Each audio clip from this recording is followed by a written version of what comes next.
ಪಾಕಿಸ್ತಾನಕ್ಕೆ ಯಾವಾಗಲೂ ಕೂಡ ಭಾರತದ ಕಾಶ್ಮೀರದ ಮೇಲೆ ಕಣ್ಣಿದ್ದೇ ಇದೆ.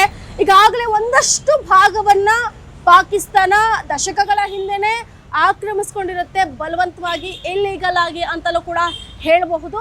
ಅದನ್ನ ನಾವು POK ಅಂದ್ರೆ ಪಾಕ್ ಆಕ್ಯುಪೈಡ್ ಕಾಶ್ಮೀರ್, ಪಾಕಿಸ್ತಾನ ಆಕ್ರಮಿತ ಕಾಶ್ಮೀರ ಅಂತ ಕರಿತೀವಿ. ಏನು ಈ POK ಅಲ್ಲಿ ಈ ಹಿಂದಿನಿಂದಲೂ ಕೂಡ ಹಲವಾರು ಪ್ರತಿಭಟನೆಗಳು, ಹಲವಾರು ಫ್ರೀಡಮ್ಗೋಸ್ಕರ ಕೂಗು, ಅಭಿವೃದ್ಧಿಗೋಸ್ಕರ ಜನರ ಒಂದು ಆಕ್ರೋಶ, ಪ್ರತಿಭಟನೆಗಳು ಇವೆಲ್ಲದಕ್ಕೂ ಕೂಡ ಇಡೀ ವಿಶ್ವ ಸಾಕ್ಷಿ ಆಗಿರುವಂತಹದ್ದು. ಆದರೆ ಇತ್ತೀಚೆಗೆ ಅಂದರೆ ಆಪರೇಷನ್ ಸಿಂಧೂರದ ಬಳಿಕ ಇರಬಹುದು ಅಥವಾ ಆಪರೇಷನ್ ಮಹದೇವದ ಬಳಿಕ ಇರಬಹುದು, ಬಲೂಚ್ ಪಾಕಿಸ್ತಾನದ ಮೇಲೆ ಅಟ್ಯಾಕ್ ಮಾಡಿದಂತಹ ಈ ಒಂದು ಸನ್ನಿವೇಶಗಳನ್ನ ನೋಡಿದ್ರೆ ಇದೀಗ POKಯಲ್ಲಿ ಜನ ಅಲ್ಲಿನ ಅಂದರೆ ಪಾಕಿಸ್ತಾನದ ಸರ್ಕಾರ, ಶಹಬಾಜ್ ಶರೀಫ್ನ ಒಂದು ನೇತೃತ್ವದ ಏನು ಪಾಕಿಸ್ತಾನ ಸರ್ಕಾರ ಇದೆ ಇದರ ವಿರುದ್ಧ ರೊಚ್ಚಿಗೆದ್ದಿದ್ದಾರೆ. ಅಲ್ಲಿನ ಅವಾಮಿ ಆಕ್ಷನ್ ಕಮಿಟಿ ಇಂದ ಕರೆ ಕೊಡಲಾದಂತಹ ಒಂದು ಪ್ರತಿಭಟನೆಯಲ್ಲಿ ಈಗ ದೊಡ್ಡ ಮಟ್ಟದಲ್ಲಿ ಅಲ್ಲಿ ಒಂದು ಕಿಚ್ಚು ಭುಗಿಲೆದ್ದಿದೆ ಅಂತಲೇ ಹೇಳ್ಬೋದು. ಇತ್ತೀಚೆಗೆ ನೇಪಾಳ ಇರಬಹುದು, ಲಡಾಖ್ ಇರಬಹುದು, ಸಾಕಷ್ಟು ಭಾಗಗಳಲ್ಲಿ ಒಂದು ಆಕ್ರೋಶ ಕಾಣಲಿಕ್ಕೆ ಸಿಗ್ತಿದೆ, ಜನ ದಂಗೆ ಏಳುವಂತಹದ್ದು ಕಾಣಲಿಕ್ಕೆ ಸಿಗ್ತಿದೆ. ಈಗ ಪಾಕಿಸ್ತಾನದ ಒಂದು ಪಾಕ್ ಆಕ್ರಮಿತ ಕಾಶ್ಮೀರದ ಭಾಗ, ಅಲ್ಲಿನ ಜನ ರೊಚ್ಚಿಗೆದ್ದಿದ್ದಾರೆ. ಸೊ ನಾವಿಲ್ಲಿ ಒಂದು ಯೋಚನೆ ಮಾಡಬೇಕಾಗತ್ತೆ, ಅಲ್ಲಿ POKಯಲ್ಲಿ ಜನ ರೊಚ್ಚಿಗೆ ಎದ್ದಿರುವಂಥದ್ದು ಅವರಿಗೆ ಒಂದಷ್ಟು ಮೂಲಭೂತ ಸೌಕರ್ಯ ಬೇಕು. ಅವ್ರಿಗೆ ಸರಿಯಾಗಿ ರಸ್ತೆ ಇಲ್ಲ, ಕುಡಿಯೋದಕ್ಕೆ ನೀರಿಲ್ಲ, ಅವರಿಗೆ ಒಂದು ಎಜುಕೇಷನ್ ಇಲ್ಲ, ಯಾವುದೇ ಒಂದು ಪಾಲಿಟಿಕ್ಸಲ್ಲಿ ಅವರಿಗೆ ಸರಿಯಾದ ಸೂಕ್ತವಾದಂತಹ ಸ್ಥಾನಮಾನ ಇಲ್ಲ, ಅವರಿಗೆ 3 ಹೊತ್ತಿನ ಸರಿಯಾಗಿ ಊಟ ಕೂಡ ಸಿಗ್ತಿಲ್ಲ. ಇಂಥ ಒಂದು ಸಿಚುವೇಶನಲ್ಲಿ ಜನ ದಂಗೆ ಎಳ್ದೆ ಇನ್ನೇನು ಮಾಡ್ತಾರೆ? ಮೂಲಭೂತ ಸೌಕರ್ಯಗಳು ಕೂಡ ಅಲ್ಲಿನ ಜನಕ್ಕೆ ಸಿಗ್ತಿಲ್ಲ. ಹೀಗಿರುವಾಗ ನಮ್ಮ ಒಂದು ಭಾರತದ ಪೂರ್ತಿ ಕಾಶ್ಮೀರ ಬೇಕು ಅಂತ ಹೋರಾಟ ನಡೆಸ್ತಾ ಇರುವಂತಹದ್ದು ನಿಜಕ್ಕೂ ಇದು ಒಂದು ರೀತಿ ಹಾಸ್ಯಾಸ್ಪದ ವಿಚಾರ. ಪಾಕಿಸ್ತಾನ ಮತ್ತೊಮ್ಮೆ ಛೀಮಾರಿಗೆ ಈಡಾಗ್ತಿದೆ. ಹೇಗೆ ಅಂತಂದ್ರೆ ಏನು ತಾವು ಆಲ್ರೆಡಿ ಆಕ್ರಮಿತ ಮಾಡ್ಕೊಂಡಿರುವಂತ ಒಂದಷ್ಟು ಭಾಗದ ಜನರಿಗೆ ಅವ್ರಿಗೆ ಸರಿಯಾಗಿ ಮೂಲಭೂತ ಸೌಕರ್ಯ ಒದಗಿಸಲಾಗ್ತಿಲ್ಲ. ಇನ್ನು ಅಂತಹದ್ರಲ್ಲಿ ನಮ್ದು ಕಾಶ್ಮೀರ ಅಂತಾರೆ, ಇಡೀ ಕಾಶ್ಮೀರ ಬೇಕು ಅಂತಾರೆ, ಯಾವ ಒಂದು ಮುಖ ಇಟ್ಕೊಂಡು ಕಾಶ್ಮೀರ ಕೇಳ್ತಾರೆ ಅನ್ನುವಂಥದ್ದು ಒಂದು. ಸೊ ಕಾಶ್ಮೀರನೇ ಇರಲಿ ಅಥವಾ ಇಂಡಿಯಾ ಮತ್ತೆ ಪಾಕಿಸ್ತಾನ ಮ್ಯಾಚ್ನ ಒಂದು ಟ್ರೋಫಿ, ಚಾಂಪಿಯನ್ಶಿಪ್ ಟ್ರೋಫಿನೇ ಇರಲಿ, ತಮ್ಮದಲ್ಲದ ಒಂದು ವಿಚಾರಗಳನ್ನ ಅಥವಾ ತಮ್ಮದಲ್ಲದ ಒಂದು ವಸ್ತುಗಳನ್ನ ತಮ್ಮದಾಗಿಸ್ಕೊಳ್ಬೇಕು ಅನ್ನುವಂಥ ಒಂದು ಗೊಟ್ಟು ಹಠ ಪಾಕಿಸ್ತಾನದ್ದು ಅಂತಲೇ ಹೇಳ್ಬೋದು. ಸೊ ನಾವು ಬೆಸ್ಟ್ ಎಕ್ಸಾಂಪಲ್ ಅಂದರೆ ಏಷ್ಯಾ ಕಪ್ಪಲ್ಲೇ ನಾವು ನೋಡುವಂತಹದ್ದು, ಭಾರತ 3 ಬಾರಿಯೂ ಕೂಡ ಪಾಕಿಸ್ತಾನವನ್ನ ಮಣಿಸಿದೆ.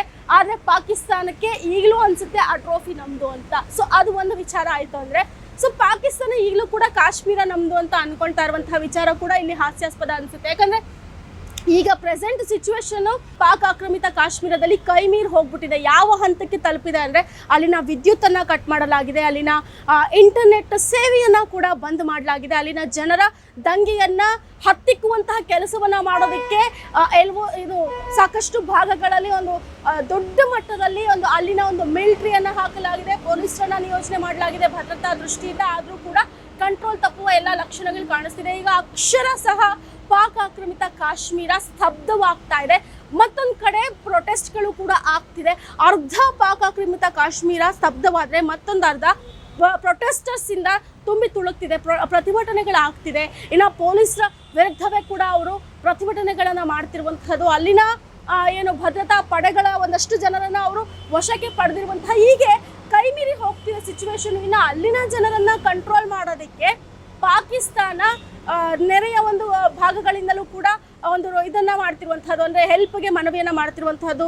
ಇನ್ನು ಡೊನಾಲ್ಡ್ ಟ್ರಂಪ್ ಇಂಟರ್ಫಿಯರ್ ಆಗಬೇಕು, ಚೀನಾ ಇಂಟರ್ಫಿಯರ್ ಆಗಬೇಕು ಅನ್ನುವಂತಹ ಎಲ್ಲವನ್ನು ಉದ್ದೇಶವನ್ನ ಕೂಡ ಈಗ ಪಾಕಿಸ್ತಾನ ಇಟ್ಕೊಂಡಿರುವಂತ ಕಾಣಿಸ್ತಿದೆ. ಯಾಕಂದ್ರೆ ಮೇಲ್ನೋಟಕ್ಕೆ ಚೀನಾ ಹಾಗೂ ಅಮೆರಿಕಾದಿಂದ ಅದು ಸಪೋರ್ಟ್ ಅನ್ನ ಕೇಳ್ತಿದೆ ಅನ್ನುವಂತಹ ಒಂದಷ್ಟು ವಿಷಯಗಳು ಕೂಡ ಈಗ ಬರ್ತಾ ಇರುವಂತಹದ್ದು. ಅಂದ್ರೆ ತನ್ನ ದೇಶದಲ್ಲಿ ಆಗುವಂತಹ ದಂಗೆಯನ್ನ ಹತ್ತಿಕ್ಕೋದಿಕ್ಕೆ ಇಡೀ ಬೇರೆ ಬೇರೆ ದೇಶಗಳಿಂದ ಸಪೋರ್ಟ್ ಕೇಳುವಂತಹ ಒಂದು ಹೀನಾಯ ಸ್ಥಿತಿಗೆ ಈಗ ಪಾಕಿಸ್ತಾನ ತಲುಪಿದೆ. ಸೊ ಪಾಕ್ ಆಕ್ರಮಿತ ಕಾಶ್ಮೀರದಲ್ಲಿ ಈಗ ಹಾಗಾದ್ರೆ ಅಲ್ಲಿನ ಜನ ರೊಚ್ಚಿಗೆಳೋದಕ್ಕೆ ಕಾರಣ ಏನು, ಅವರ ಬೇಡಿಕೆಗಳೇನು? ಯಾಕಂದ್ರೆ ಇದು ಏಕಾಏಕಿ ಮಾಡಿದಂತಹ ಒಂದು ಪ್ರತಿಭಟನೆ ಅಲ್ಲ, ಒಂದಷ್ಟು ಬೇಡಿಕೆಗಳನ್ನ ಇಟ್ಕೊಂಡು ಅವಾಮಿ ಆಕ್ಷನ್ ಕಮಿಟಿ ಪಾಕಿಸ್ತಾನದ ಅಲ್ಲಿನ ಒಂದು ಅಫಿಷಿಯಲ್ ಜೊತೆ ಒಂದು ದೊಡ್ಡ ಮೀಟಿಂಗ್ ಅನ್ನ ಮಾಡುತ್ತೆ.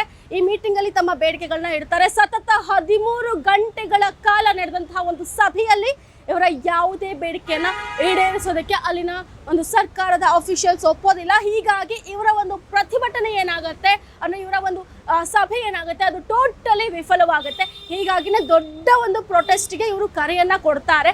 ಸೊ ಹೀಗಾಗಿ ಒಂದಷ್ಟು ರೋಡ್ಗಳಲ್ಲಿ ಜನ ಇಳಿದು ಪ್ರತಿಭಟನೆಗಳನ್ನ ಮಾಡ್ತಾ ಇರುವಂತಹದ್ದು. ಸೊ ಹಾಗಾದ್ರೆ ಪಾಕ್ ಆಕ್ರಮಿತ ಕಾಶ್ಮೀರ ಅಂದ್ರೆ ಏನು, ಕಾಶ್ಮೀರದ ರೆಫ್ಯೂಜೀಸ್ ಏನಿರ್ತಾರೆ ಅವರ ಒಂದು ಬೇಡಿಕೆಗಳು ಏನು, ಹಾಗಾದ್ರೆ ಯಾಕೆ ಈ ಒಂದು ಪ್ರತಿಭಟನೆಯನ್ನ ಮಾಡ್ತಾ ಇದ್ದಾರೆ, ಅವರ ಮೂಲ ಉದ್ದೇಶ ಏನು, ಅವರಿಗೆ ಏನು ಬೇಕಾಗಿರುವಂತಹದ್ದು ಈಗ ಪ್ರೆಸೆಂಟು ಅಂತ ನಾವು ನೋಡುವುದಾದ್ರೆ. ಸೊ ಈಗ ಪಾಕಿಸ್ತಾನ ಶಟರ್ ಡೌನ್ ಮತ್ತೆ ವೀಲ್ ಜಾಮ್ ಮುಷ್ಕರಕ್ಕೆ ಈಗ ಕರೆ ಕೊಟ್ಟಿರುವಂತಹದ್ದು. ಅವಾಮಿ ಆಕ್ಷನ್ ಕಮಿಟಿ ಏನು ಈ ಒಂದು ಕರೆ ನೀಡಿರುತ್ತೆ. ಈ ಒಂದು ಪ್ರತಿಭಟನೆಯಲ್ಲಿ ಸಾವಿರಾರು ನಾಗರಿಕರು ಈ ಒಂದು ಪ್ರತಿಭಟನೆಗಳಲ್ಲಿ ಭಾಗಿಯಾಗ್ತಾ ಇರುವಂತಹದ್ದು. ಇನ್ನು ಪಾಕಿಸ್ತಾನ ಸರ್ಕಾರ ಈ ಒಂದು ಪಾಕ್ ಆಕ್ರಮಿತ ಕಾಶ್ಮೀರದಲ್ಲಿ ಭದ್ರತಾ ಪಡೆಗಳನ್ನ ಕೂಡ ನಿಯೋಜಿಸಿರುವಂತಹದ್ದು. ಹಾಗಾದ್ರೆ ಇವರ ಪ್ರಮುಖ ಬೇಡಿಕೆಗಳು ಏನು ಅಂತ ನಾವು ನೋಡುವುದಾದ್ರೆ, ಪಾಕಿಸ್ತಾನದಲ್ಲಿ ನೆಲೆಸಿರುವ ಕಾಶ್ಮೀರಿ ನಿರಾಶ್ರಿತರಿಗೆ ಏನು 12 ಅಸೆಂಬ್ಲಿ ಸ್ಥಾನಗಳು ಮೀಸಲಾಗಿದೆ ಅದು ರದ್ದಾಗಬೇಕು. ಇನ್ನು ಮಾಂಗ್ಲಾ, ನೀಲಂ, ಝೀಲಂ ಅಣೆಕಟ್ಟುಗಳಲ್ಲಿ ವಿದ್ಯುತ್ ಉತ್ಪಾದಿಸಲಾಗುತ್ತೆ. ಈ ವಿದ್ಯುತ್ನಿಂದ ಸ್ಥಳೀಯ ಸಮುದಾಯಗಳಿಗೆ ನೇರವಾಗಿ ಲಾಭ ಸಿಗುವಂತೆ ಮಾಡಬೇಕು. ಜಲವಿದ್ಯುತ್ ಒಪ್ಪಂದಗಳನ್ನು ಮರು ಮಾತುಕತೆ ನಡೆಸಬೇಕು. ಇನ್ನು ಹೆಚ್ಚುತ್ತಿರುವಂತಹ ಹಣದುಬ್ಬರದಿಂದಾಗಿ ಅಲ್ಲಿನ ಜನರ ಜೀವನ ಕೂಡ ಕಷ್ಟವಾಗಿದೆ. ಈ ಹೊರೆಯನ್ನು ಕಡಿಮೆ ಮಾಡೋಕ್ಕೆ ತಕ್ಷಣದ ಹಿಟ್ಟಿನ ಸಬ್ಸಿಡಿಗಳು, ಅಂದರೆ ಹಿಟ್ಟು ನಿಮಗೆಲ್ಲ ಆಲ್ರೆಡಿ ಗೋಧಿ ಹಿಟ್ಟಿನ ಬಗ್ಗೆ ಗೊತ್ತೇ ಇರಬಹುದು. ಗೋಧಿ ಹಿಟ್ಟಿಗೋಸ್ಕರ ಜನ ಯಾವ ರೀತಿ ರೋಡಿಗಿಳಿದು ಓಡಿದಂತಹದ್ದು ಲಾರಿಗಳಿಂದ, ಇವೆಲ್ಲವನ್ನು ಕೂಡ ನೀವು ಸಾಕ್ಷಿಯಾಗಿರ್ತೀರ. ಇಂತಹ ಹಿಟ್ಟುಗಳನ್ನು ಮೇಲೆ ಅಂದರೆ ಹಿಟ್ಟುಗಳು, ಗೋಧಿ ಹಿಟ್ಟಿರ್ಬೋದು ಅಥವಾ ಮೈದಾ ಹಿಟ್ಟಿರ್ಬೋದು, ರಾಗಿ ಹಿಟ್ಟಿರ್ಬೋದು, ಈ ಎಲ್ಲ ಹಿಟ್ಟಿನಗಳ ಮೇಲೆ ಕೂಡ ಸಬ್ಸಿಡಿಗಳನ್ನ ಒದಗಿಸಬೇಕು ಅನ್ನುವಂಥದ್ದು ಅಲ್ಲಿನ ಜನರ ಒಂದು ಒತ್ತಾಯ. ಇನ್ನು ಇಂಧನ ವೆಚ್ಚವನ್ನು ಕೂಡ ಕಡಿಮೆ ಮಾಡಬೇಕು ಅನ್ನುವಂಥ ಒಂದು ಬೇಡಿಕೆಗಳನ್ನು ಸರ್ಕಾರದ ಮುಂದೆ ಇಟ್ಟಿರುವಂಥದ್ದು. ಅವಾಮಿ ಆಕ್ಷನ್ ಕಮಿಟಿಯ ಪ್ರಮುಖ ನಾಯಕರ ಒಂದು ನೇತೃತ್ವದಲ್ಲಿ ಒಂದು ಪ್ರತಿಭಟನೆಗೆ ಕರೆ ನೀಡಲಾಗಿರುವಂಥದ್ದು. ಮೊದಲಿಗೆ ಅವರು ಈ ಒಂದು ಪ್ರತಿಭಟನೆ ಮಾಡೋದಿಲ್ಲ, 13 ಗಂಟೆಗಳ ಕಾಲ ಅವರು ಸಭೆಯನ್ನ ಮಾಡಿದ್ರು. ಆ ಸಭೆಯಲ್ಲಿ ವಿಫಲರಾದ ನಂತರದಲ್ಲಿ ಇವರು ಈ ಒಂದು ಪ್ರತಿಭಟನೆಯನ್ನ ಕೈಗೊಂಡಿರುವಂತಹದ್ದು. ಆದ್ರೆ ಇಷ್ಟೆಲ್ಲ ಆದ್ರೂ ಕೂಡ ಪಾಕಿಸ್ತಾನ ಸರ್ಕಾರ ಒಂದು ರೀತಿ ಉದ್ಧಟತನ ತೋರಿಸ್ತಾ ಇದೆ. ಅಂದ್ರೆ ಅವರಿಗೆ ಅಲ್ಲಿ ಏನು ಅವರು ಆಕ್ರಮಣ ಮಾಡ್ಕೊಂಡಿದ್ದಾರೆ ಕಾಶ್ಮೀರದ ಭಾಗವನ್ನ, ಅಲ್ಲಿನ ಜನರಿಗೆ ಅವ್ರಿಗೆ ಮೂಲಭೂತ ಸೌಕರ್ಯ ಕಲ್ಪಿಸೋದಿರಲಿ, ಅದ್ರ ಬಗ್ಗೆ ಅವ್ರಿಗೆ ಆಸಕ್ತಿನೂ ಕೂಡ ಇಲ್ಲ. ಆ ಜನರನ್ನ ಪ್ರಾಣಿಗಳಿಗಿಂತ ಕಡೆಯಾಗಿ ಟ್ರೀಟ್ ಮಾಡ್ತಿದ್ದಾರೆ ಎಲ್ಲೋ ಒಂದ್ ಕಡೆ ಅಂತ ಅನಿಸ್ತಿದೆ. ಅಂತಹದ್ರಲ್ಲಿ ಇವರು ಕಾಶ್ಮೀರನ ಕೇಳ್ತಾ ಇದಾರಲ್ಲ, ಯಾವ ಮುಖ ಇಟ್ಕೊಂಡು ಕೇಳ್ತಿದ್ದಾರೆ ಅನ್ನುವಂಥ ಒಂದು ಸವಾಲು ಕೂಡ ಈಗ ಎದ್ದೊಳುತ್ತೆ. ಸೊ ಅಲ್ಲಿನ ಒಂದು ಸಿಚುವೇಶನ್ ಕಂಟ್ರೋಲ್ ಮೀರ್ತಾ ಇದೆ. ಇದನ್ನ ಯಾವ ರೀತಿ ಅಲ್ಲಿನ ಸರ್ಕಾರ ಹ್ಯಾಂಡಲ್ ಮಾಡುತ್ತಾ ಇಲ್ವಾ, ಅಥವಾ ನೇಪಾಳ ತರ ಸಿಚುವೇಶನ್ ಅಲ್ಲಿ ಏನಾದ್ರು ಆದ್ರೆ ಬಲೂಚಿಸ್ತಾನದ ಆರ್ಮಿ ಅಂದ್ರೆ ಬಲೂಚ್ ಲಿಬರಲ್ ಆರ್ಮಿ ಕೂಡ ಅಲ್ಲಿಗೆ ಎಂಟ್ರಿ ಕೊಟ್ಟು ಪಾಕ್ ಆಕ್ರಮಿತ ಕಾಶ್ಮೀರದವರಿಗೆ ಸಪೋರ್ಟ್ ಅನ್ನ ಬಲೂಚಿಸ್ತಾನ್ ಮಾಡಬಹುದಾದಂತಹ ಒಂದಷ್ಟು ಸಿಚುವೇಶನ್ಗಳು ಕೂಡ ಈಗ ಎಲ್ಲೋ ಒಂದ್ ಕಡೆ ಮುಂದೆ ಭವಿಷ್ಯದಲ್ಲಿ ಆಗುವಂತಹ ಒಂದಷ್ಟು ಸಿಚುವೇಶನ್ಗಳಿಗೆ ಇದು ಇಲ್ಲಿಂದ ಸಾಕ್ಷಿ ಅಥವಾ ಒಂದು ಕಿಡಿ ಹೊತ್ಕೊಂಡಿದೆ ಅಂತಲೇ ಹೇಳ್ಬಹುದು. ನಿಮಗೆ ಏನ್ ಅನ್ಸುತ್ತೆ ಪಾಕಿಸ್ತಾನದ ಸಿಚುವೇಶನ್ ನೋಡಿದ್ರೆ? ಗ್ಯಾರಂಟಿ ನ್ಯೂಸ್, ಸುದ್ದಿ ಖಚಿತ, ನ್ಯಾಯ ನಿಶ್ಚಿತ.